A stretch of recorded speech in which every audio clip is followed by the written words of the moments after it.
like beyond the mat and shit. Yeah, this is Top Wrestling Plus. You don't see this, man. You don't see the inside scoop. You don't see afterwards where we... There's Chris. That's definitely Top Wrestling Plus. Come with me to the bathroom and I'll show you the top. The camera will be Wrestling Plus right here, dude.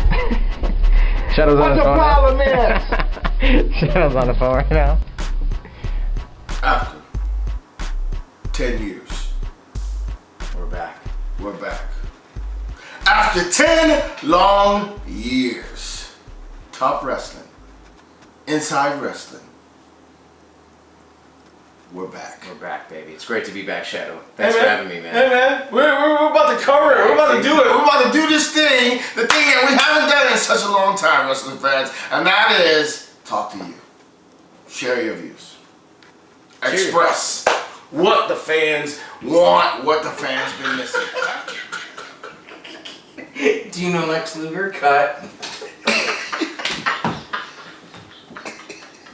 I'm gonna pull a Randy Orton. You're gonna be talking and I'm pour fucking...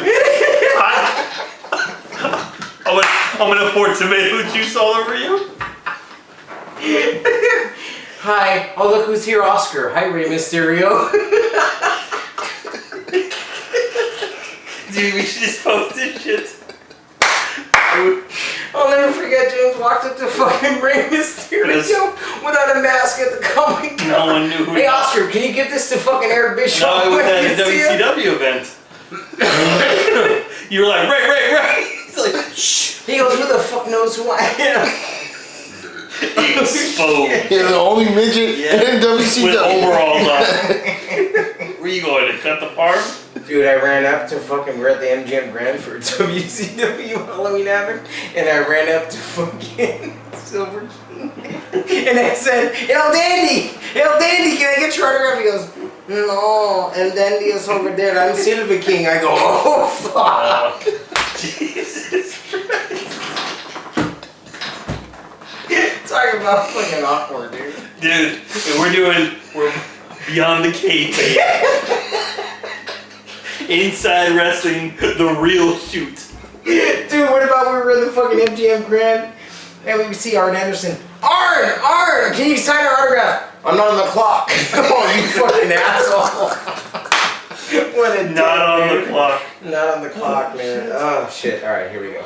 But dude, you pissed off the fans. You left a bad taste in the fans' mouth, and guess what? Over 250,000 people canceled the WWE Network, Chris. This is by far one of the biggest statements that the WWE fans or wrestling fans have ever made about something that they've been very unhappy about. And there's no question that the fans' input means a lot. I think one thing that the WWE needs to realize is not only does the future of their subscription service rely on the product they put on TV, but the WWE is now a publicly traded company that Eric and I can purchase stock, sell stock, or just refuse to take no interest. So you have two options. You can either, one, continue to ignore the fans and give them not what they want, or two, give them what they want. And in turn, maybe investors from young and old, as you said, 6 years old to 75, might be willing to invest in the company. Because I don't buy Fruit Loop John Cena t-shirts. Neither does Eric. We were the ones that were with you, getting you back up to a level when WCW was beating your ass in the Attitude Era. We were the ones that stuck loyal. These are the fans that you need to please the most. Because at the end of the day, if we walk, guess what? Subscription service walks. Because the 6-year-old, that's not your fan. The 6-year-old ain't watching Stone Cold and Triple H do a shoot on the WWE Network, and it certainly ain't the 55-year-old. Recognize your core audience and do something about it. Because right now, you got till WrestleMania, and 2 fans could equate into another 230,000 fans. It's your choice. Absolutely, Chris. And dude, let me tell you this, just to add to that. Dude, your demographic WWE is 18 to 35-year-olds. target that audience, because let me tell you something. Chances are anybody that's over the age of 24 years old has a child, and guess what? Their kids are watching WWE. Why? Because their parents were WWE fans, just like me when I was a kid. And guess what? You've got until WrestleMania to impress the world, to impress the WWE fans, because guess what? After WrestleMania, even if you give WWE Network out for free for the next 4 months, guess what? You're going to lose a lot of viewers. Why? Because you're not giving the fans what they want. Give the fans what they want. You're right, honey. He gets like 6 beers in him. Can I speak to Vince, please? It's Daniel Bryan. He goes, Vince, I really have something important to say, and I didn't want to say it, but I don't want to fight Sheamus. I want a bigger spot at WrestleMania. I think I've earned it. He's listening, honey. Absolutely. Okay. Great. Ziggler, huh? Okay. Oh, still opener. Okay. Still opener. Ziggler, though. It's better. Okay. Ziggler. And... Okay. No. That's all. Could I at least get a new t-shirt? He said yes to the t-shirt. Okay, but 10-year reunion. We're here. Top Wrestling, Inside Wrestling. What we've done and what we do, we're doing it again. The road to mother effing WrestleMania. It's now. It starts today. This is what we're going to do. Predictions, thoughts, everything. Why should things be this way? Why things are that way? And all of that kind of jazz. Man, what are we doing, guys? What are we doing? Hey, you know what I would say? It's good to be back, but first and foremost, I think we all understand kind of where the WrestleMania card is leading. Yeah. And, you know, as much as we like to say that the WWE gives the fans what they want, I think that sometimes it happens, but most of the time it doesn't. So now understanding what the card may look like, I'm thinking, why don't we just book our own card? Yeah. Why don't we just book WrestleMania the way it should be booked and the inevitable winners? So I think, first and foremost, who should be the main event? Huh. Dude, I'm going to tell you right now, the main event should be, without a shadow of a doubt, Sting versus The Undertaker. Why? Because let me tell you, this is a match that we have been wanting to see for at least the last 10 years. If you're a wrestling fan, look me straight in the eye and tell me that for the last 10 years you have not wanted to see The Undertaker and Sting.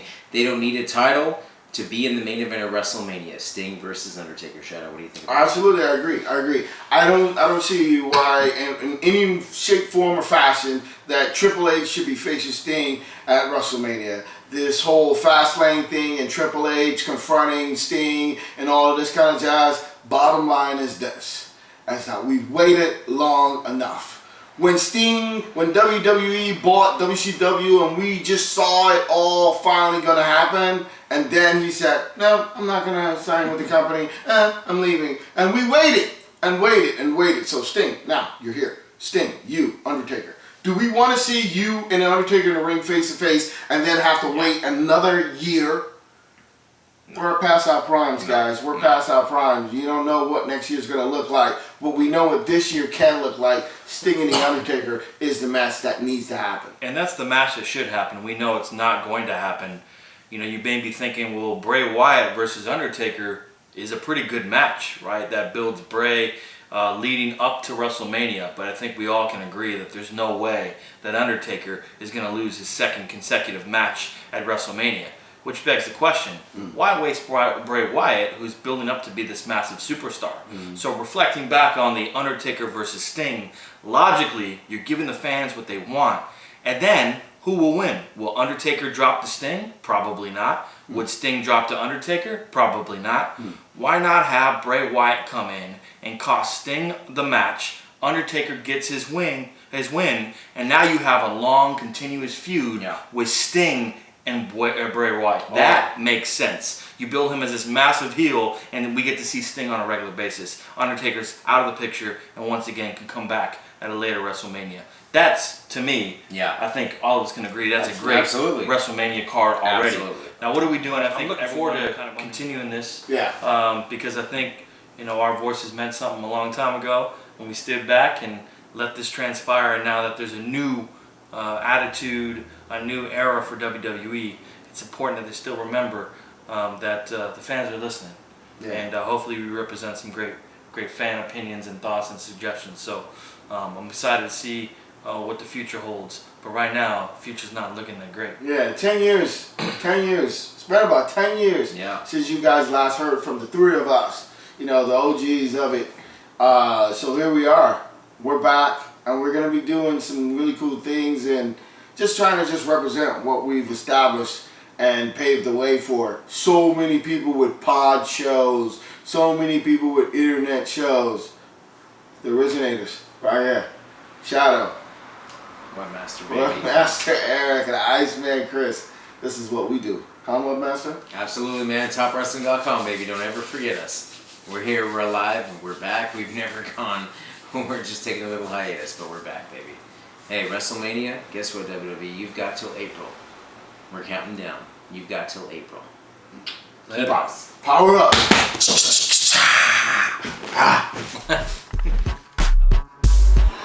All right, you're good. 4, 3, 2. Shadowe here, Top Wrestling Show, coming to you live nationwide.